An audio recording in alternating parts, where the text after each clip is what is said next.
Hi!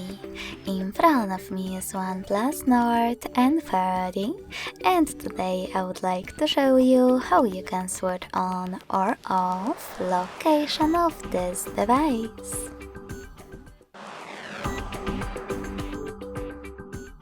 Begin by going into Tab menu and looking for Location shortcut. When you find it, click on it.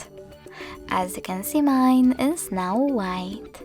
That means that location is disabled, but you can always enable it by tapping on the same shortcut again.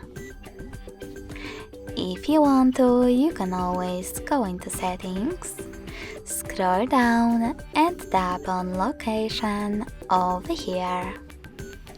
Then click on this switcher next to it to turn it off or on.